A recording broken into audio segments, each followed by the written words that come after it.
Refraction पढ़ रही है। ठीक है, हमने रिफ्लेक्शन पढ़ा with the help of mirrors, और फिर रिफ्रैक्शन पढ़ रहे हैं हम डिफरेंट मीडियम की बात कर रहे थे, जिसमें हमने मेनली रिफ्रैक्टिव इंडेक्स की बात करी। अभी नेक्स्ट हम क्या पढ़ेंगे, we will study about lenses. Refraction ही है बट थ्रू लेंस। लेंस पढ़ने से पहले हमें स्फेरिकल रिफ्रैक्टिंग सरफेसेस के बारे में पढ़ना है। Spherical refracting surface. अभी तक हम जो रिफ्रैक्टिंग सरफेस ले रहे थे ना, वो प्लेन सरफेस थी, चाहे वो ग्लास स्लैब था, चाहे कोई मीडियम था। हम ऐसे बात करते हैं, ये एक मीडियम है, जो ये एक बाउंड्री है जो मीडियम को सेपरेट कर रहा है, किसी डेंसर मीडियम को from a rare medium. Plane boundary लेते हैं हम। लेकिन अभी हम बात करेंगे स्फेरिकल रिफ्रैक्टिंग सरफेस की। एक ऐसी refracting surface, a refracting surface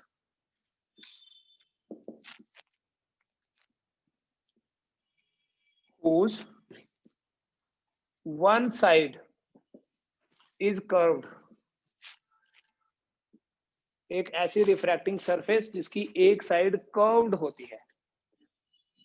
ठीक है, स्फेरिकल होती है, कर्व्ड होती है, मतलब whose one side is spherical। A refracting surface जिसकी एक साइड कर्व्ड होती है उसे स्फेरिकल रिफ्रैक्टिंग सरफेस बोलते हैं। There are two types of refracting surfaces.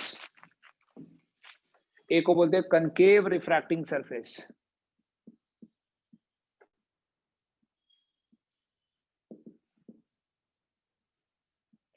और दूसरी होती है बेटा कन्वेक्स रिफ्रैक्टिंग सरफेस।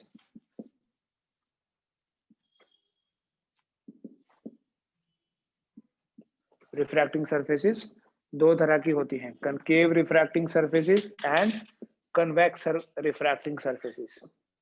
बेटा जो कनकेव रिफ्रैक्टिंग सरफेस है उसकी कनकेव साइड होती है रेयरर मीडियम की तरफ।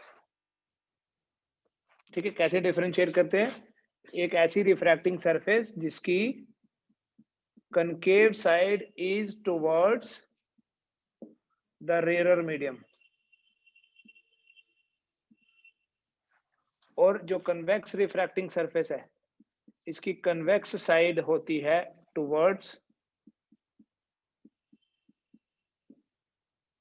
Rarer medium. कनकेव साइड अगर रिफ्रैक्ट रेयरर मीडियम की तरफ होगी तो shape will be like this. ये कनकेव साइड है टुवर्ड्स द रेयरर मीडियम, और अगर कन्वेक्स साइड होगी टुवर्ड्स द रेयरर मीडियम तो ऐसी होगी। दिस इज कॉमन लाइन, इसको प्रिंसिपल एक्सिस बोलते हैं। ठीक है, ये जो सेंटर होता है बेटा, अभी कोई पॉलिश नहीं है और कहीं पे एंड नहीं है, it goes up to infinity मान लीजिए।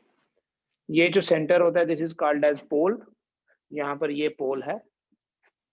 ठीक है, अब ये स्फेरिकल शेप है तो it must have some centre, तो ये सेंटर है तो ये रेडियस हुआ। ठीक है, इसमें ये पोल है, ये सेंटर है तो ये रेडियस हुआ।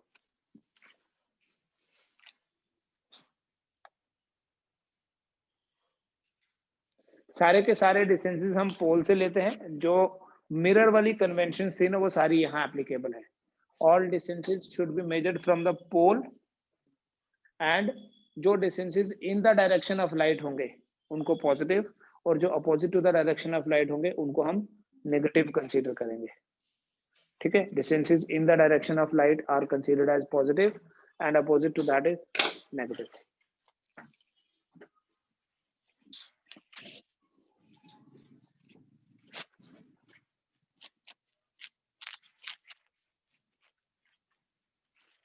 बात करेंगे बेटा रिफ्रैक्शन की।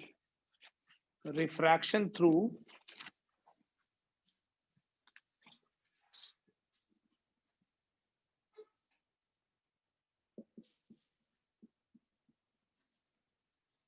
कोई भी ले सकते हैं, कन्वेक्स या कनकेव। हम बात करते हैं पहले refraction through convex refracting surface.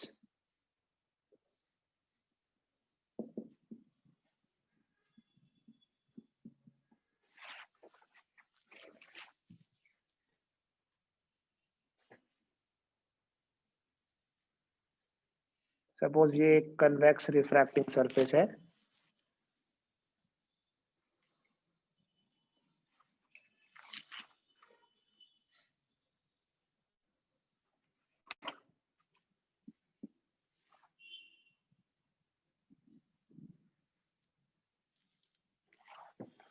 ये है प्रिंसिपल एक्सिस,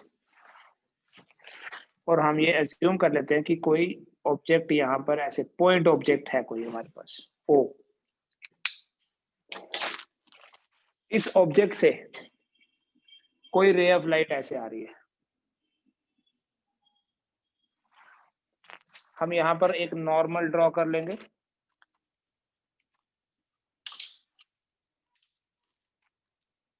आपको मैंने स्टार्टिंग में बताया था कि किसी भी कर्व्ड सरफेस के ऊपर जब हम नॉर्मल ड्रॉ करते हैं तो वो नॉर्मल हमेशा सेंटर से आता है। So this is the centre. Suppose ये रेयरर मीडियम है जिसका रिफ्रैक्टिव इंडेक्स है μ1, और ये डेंसर मीडियम है जिसका रिफ्रैक्टिव इंडेक्स है μ2। सो वी कैन से कि लाइट जो है वो रेयरर मीडियम से डेंसर मीडियम की तरफ आ रही है। This is the rarer medium and this is the denser medium. Light is coming, तो यहां से लाइट बेंड हो जाएगी टुवर्ड्स द नॉर्मल और ऐसे चले जाएगी। रेयर टू डेंसर देखो ऐसे जानी थी, it goes towards the normal क्योंकि इसकी स्पीड कम हो जाती है डेंसर मीडियम में आके, तो ऐसे चली गई।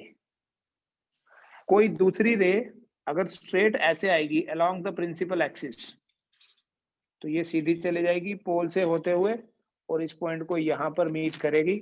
सो हम ये बोलेंगे कि फाइनल इमेज जो है वो आई है। ओ एक पॉइंट ऑब्जेक्ट है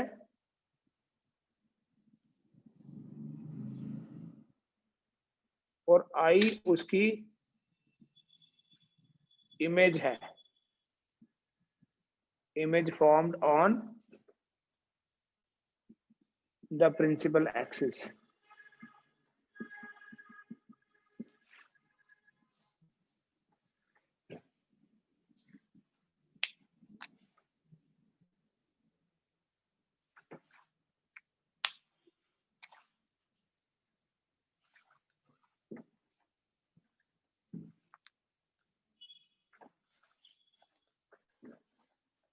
इंसिडेंट रे और नॉर्मल के बीच जो एंगल है वो है angle of incidence.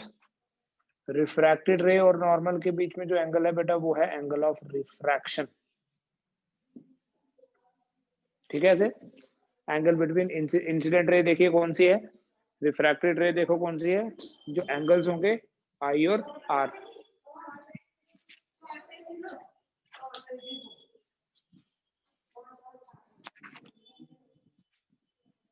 Incident ray और प्रिंसिपल एक्सिस के बीच में जो एंगल है this is the principal axis.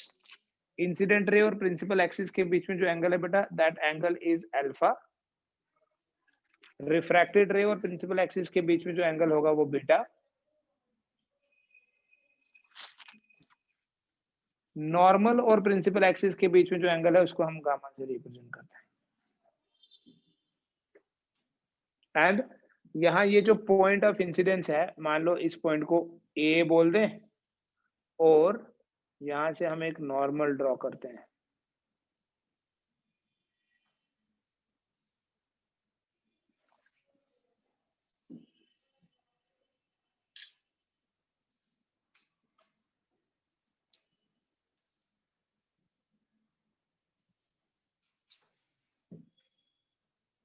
ये 90 डिग्री।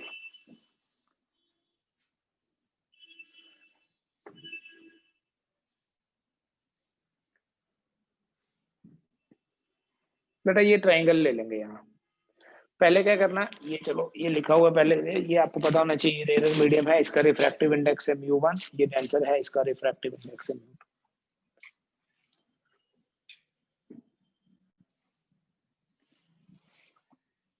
इन ट्राइंगल, ध्यान से देखना, इधर डायग्राम के ऊपर कंसंट्रेट करो। ओ ए सी लिख रही ट्राइंगल ओ ए सी एक राइट एंगल्ड ट्राइंगल, एक ट्राइंगल है, राइट एंगल नहीं सॉरी, ओ ए सी एक ट्राइंगल है। किसी भी ट्राइंगल में एक प्रॉपर्टी होती है कि जो एक्सटीरियर एंगल है that is equal to sum of interior opposite angles. तो इसमें ओ ए सी में देखो, ओ ए सी में I is equal to alpha plus gamma, the exterior angle is equal to sum of interior opposite angles. दिख रहा है ऐसे triangle है, ये एंगल बना है, ये आई है, ये अल्फा और ये गामा, तो I equals to alpha plus gamma, exterior angle is equal to sum of interior opposite angles. For small angles,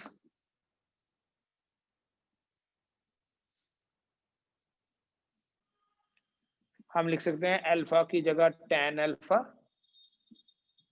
और गामा की जगह tan गामा। Therefore, I आपके पास आ जाएगा, अल्फा की जगह आ गया tan अल्फा और गामा की जगह आ गया tan gamma. So on this basis, I आपके पास आएगा tan अल्फा। देखो क्या है, पूरा लिखने की जरूरत नहीं बेटा, ये ट्राइंगल देखिए ओ ए एन, इस ट्राइंगल में देखो tan अल्फा है A N divided by N O, A N divided by plus tan gamma, what is tan gamma, A N by N C.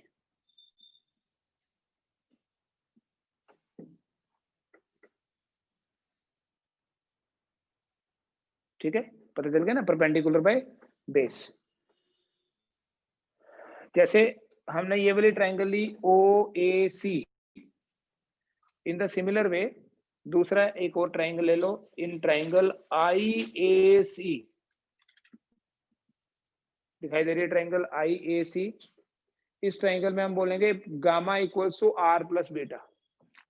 Same property use करो कि जो exterior angle होता है that is equal to sum of interior opposite angles. So on this basis we say gamma equals to R plus beta. तो यहां से बेटा R कितना बना,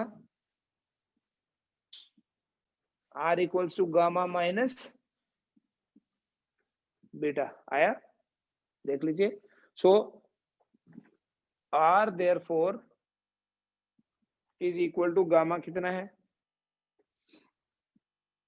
स्मॉल एंगल्स के लिए हम गामा की जगह फिर से लिख सकते हैं tan गामा और बीटा की जगह tan beta. This means r equals to tan gamma क्या हुआ बेटा, A N by N C, A N by N C minus tan beta क्या हुआ, A N by N I. ये ट्रायंगल है, ठीक है। आपकी डायग्राम, ये ज्योमेट्रिकल ऑप्टिक्स है, डायग्राम बड़ी इंपॉर्टेंट होती है इसमें। एन आई से this is second equation, this is first equation. फिर से देख लीजिए, ये हमारे पास एक पॉइंट ऑब्जेक्ट है, इस पॉइंट ऑब्जेक्ट से लाइट आ रही है,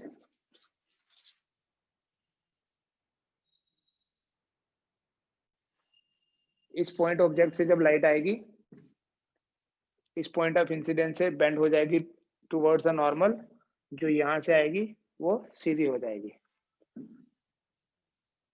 ठीक है। तो ये ट्राइंगल ओ ए सी ले ली, यहां से आई ए सी ले ली। नाउ द क्वेश्चन इज कि मेरे पास अल्फा था, मैंने tan अल्फा कैसे लिख लिया, किसने पूछा नहीं, अंशिका ने पूछा बस ऑनलाइन क्लास में कि अल्फा की जगह tan अल्फा कैसे आ गया, या गामा की जगह tan गामा कैसे आ गया, कुछ और क्यों नहीं लिखा, साइन या कॉस क्यों नहीं लिखा। मैंने डायरेक्टली नहीं लिखा, मैंने ये भी लिखा कि फॉर स्मॉल एंगल्स। देखो ऐसे नॉर्मली क्या होता है, ये मेरे पास एक ट्राइंगल होती है जिसमें मैं बोलता हूँ ये बेस है, ये हाइपोटेन्यूज है और ये परपेंडिकुलर है। इस ट्राइंगल में मैं तीन ट्रिग्नोमेट्रिक रेशियोज डिफाइन करता हूँ। आई से कि साइन थीटा जो है वो होता है perpendicular by hypotenuse, tan theta जो है वो होता है परपेंडिकुलर बाय बेस, और कॉस थीटा होता है बेस बाय हाइपोटेन्यूज। ठीक है, ये है एंगल थीटा। बेटा अगर थीटा स्मॉल होगा, थीटा मान लो बहुत ही छोटा है, तो यहां से देख लोगे आप इसको, फिर मान लो इतना थीटा है, बहुत ही छोटा। जब थीटा बहुत छोटा होगा ना, तब जो बेस है वो अप्रोक्सीमेटली हाइपोटेन्यूज के बराबर हो जाएगा। If theta is small then base और हाइपोटेन्यूज अप्रोक्सीमेटली बराबर होंगे, और जब बेस और अप्रोक्सीमेटली हाइपोटेन्यूज बराबर हो गए, तब हम सिर्फ ये नहीं बोलते कि थीटा इज tan थीटा, तब पहले तो हमें ये बोलना है कि अगर थीटा स्मॉल है तो बेस और हाइपोटेन्यूज अप्रोक्सीमेटली बराबर है, इसलिए तब sign theta approximately tan theta के बराबर हो गया।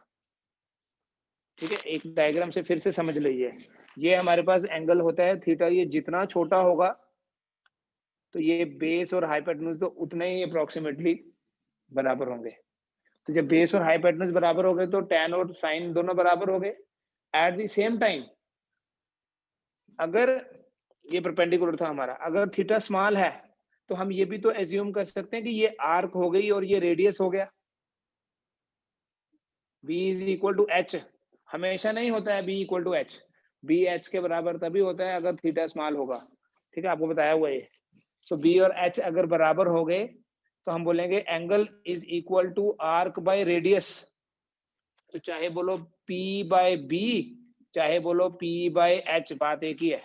और यहाँ भी देखो, जब ये थीटा स्मॉल है तो साइन थीटा भी वही बना, p बाय h बोलो या p बाय b बोलो। इसलिए सिंपली याद रखें आप, फिजिक्स में तो याद ही रखना है, बट आपको रीजन पता होना चाहिए। If theta is small then sine theta approximately tan theta के बराबर है और थीटा के बराबर भी है। तो इसलिए यहाँ पर अल्फा की जगह tan अल्फा, गामा की जगह tan अल्फा, बट रेंडमली नहीं लिख लिया, पहले ये भी लिखा for small angles. That means ये जो भी हम कैलकुलेशंस कर रहे हैं, ये वही स्टार्टिंग में आपको बताया था, these are all based on paraxial approximation, जिसमें हम एंगल्स को बहुत छोटा लेंगे। मतलब ये जो रे आपको इतनी दूर दिख रही है ना, actually this is very close to the principal axis. ठीक है, मींस ये जो अपर्चर है this should be very small. Paraxial approximation में हम वही रेज कंसीडर करते हैं जो पास पास होती है। ठीक है, ऐसे डायरेक्टली लिख देते हैं without mentioning this thing, but ये जो भी ऑप्टिक्स हम पढ़ते हैं दिस इज ऑल अप्रोक्सीमेशन। ठीक है, और वो अप्रोक्सीमेशन को क्या बोलते हैं? Paraxial approximation, that is not the actual calculation. तो हमारे पास आई और आर आ गया बेटा। इसके बाद हम लगाएंगे Snell's law. According to Snell's law, ये बेटा मीडियम 1 बोला मैंने, ये मीडियम 2 बोला। ठीक है, 1 इज रेयर जिसका रिफ्रैक्टिव इंडेक्स है μ1, 2 इज डेंसर जिसका रिफ्रैक्टिव इंडेक्स है μ2।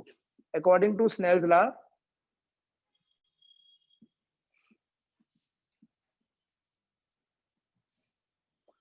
जो μ21 है, क्या होगा? 1 में कौन सा एंगल बन रहा है? I। सो मैं लिखूंगा μ21 is equal to sine I divided by sine R। Snell's law की स्टेटमेंट पता है ना, mu equal to sine I by sine R। So for small angles हम लिख सकते हैं I अप्रोक्सीमेटली साइन I के बराबर, अभी बता दिया आपको, and R is approximately equal to sine R। Also अगर आपको याद होगा रिफ्रैक्शन में हमने क्या पढ़ा था, μ21 इज इक्वल टू μ2 बाय μ1। μ21 क्या होता है? μ2 बाय μ1। देयरफॉर डायरेक्टली लिखूंगा μ2 बाय μ1, इस μ21 की जगह it is equal to sine I by sine R। So I will write I by R। बेटा क्रॉस मल्टीप्लाई करो, μ1 into I, therefore μ1 into I is equal to μ2 into R।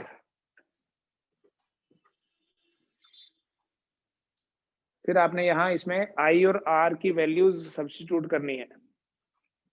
कौन सी वाली? जो पहले कैलकुलेशन करके निकाली, जहां tan अल्फा और tan बीटा वाली जो निकाली थी। तो उसमें जो इक्वेशन 1 और 2 आपने यहाँ सब्स्टिट्यूट करनी है। तो इसके ये इंपॉर्टेंट डेरिवेशन है। Using equations 1 and 2 we write mu1 into I. What is sin I? Sorry, I क्या था? equation 1 देखिए, an divided by no plus an divided by nc. It is equal to sin mu2 into r. What is r? an divided by nc minus an by ni.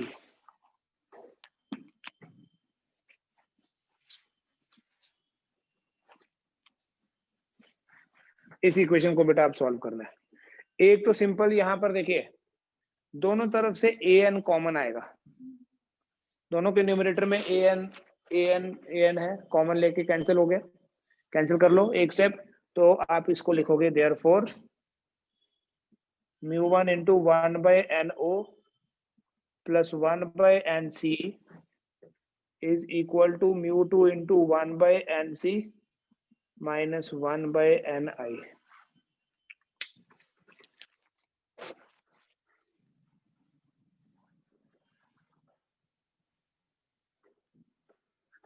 ये जो point n है, this point n is very close two point p। देखो ये n p के बिल्कुल पास है, और जितना ये अपर्चर छोटा होगा, ये a यहाँ के बजाय अगर यहाँ होगा तो n तो और पास हो जाएगा। ठीक है, write down. Since point n is very close, point n is very close to point p. Point n is very close to point p. Therefore, NO जो है वो अप्रोक्सीमेटली PO के बराबर होगा। ये होता हमारे पास, देखो NO जो है वो PO के बराबर होगा। NC PC और NI PI.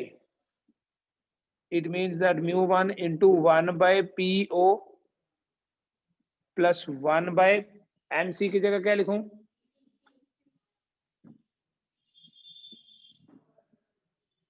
mu2 into 1 by PC minus 1 by PI. ठीक है, इतना करो पहले।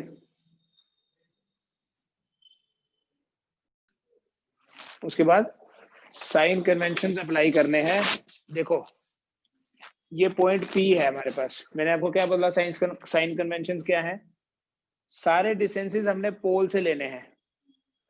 ऑब्जेक्ट से लेके पोल का जो डिस्टेंस है उसे बोलेंगे ऑब्जेक्ट डिस्टेंस। इमेज से लेके जो पोल का डिस्टेंस है वो इमेज डिस्टेंस। पोल से लेके सेंटर का जो डिस्टेंस है उसको बोलते हैं रेडियस ऑफ कर्वेचर। तो अगर हम बेटा साइन कन्वेंशंस अप्लाई करेंगे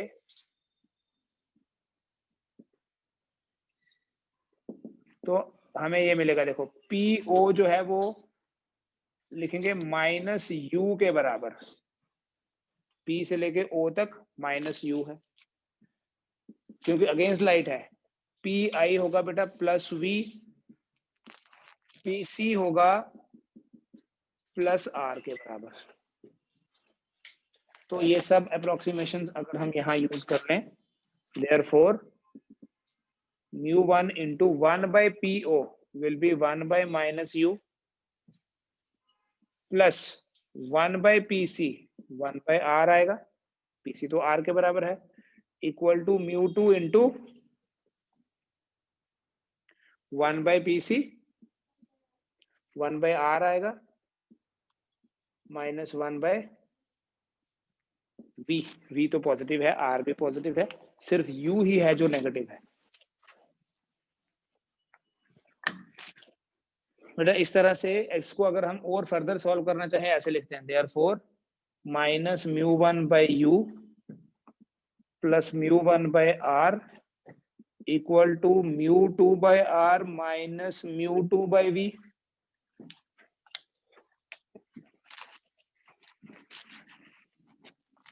ठीक है, बस इसको थोड़ा सा मैनिपुलेट कर लीजिए, आपके पास एक स्टैंडर्ड फॉर्मेट में आएगा।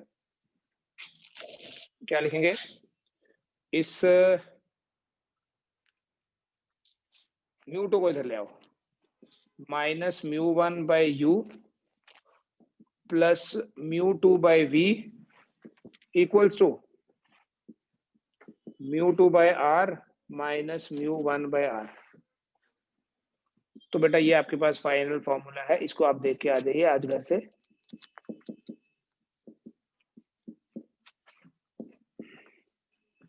ये कन्वेक्स रिफ्रैक्टिंग सरफेस के लिए हमने ये प्रूव कर दिया, minus μ1/u plus μ2/v equal to μ2 minus μ1 divided by r। ठीक है, refraction through convex refracting surface. μ1 क्या है इसमें, refractive index of the rare medium, μ2 refractive index of the denser medium, u is object distance, v is image distance, r is radius. ठीक है, इतना करो, बाकी देखते हैं हम कल।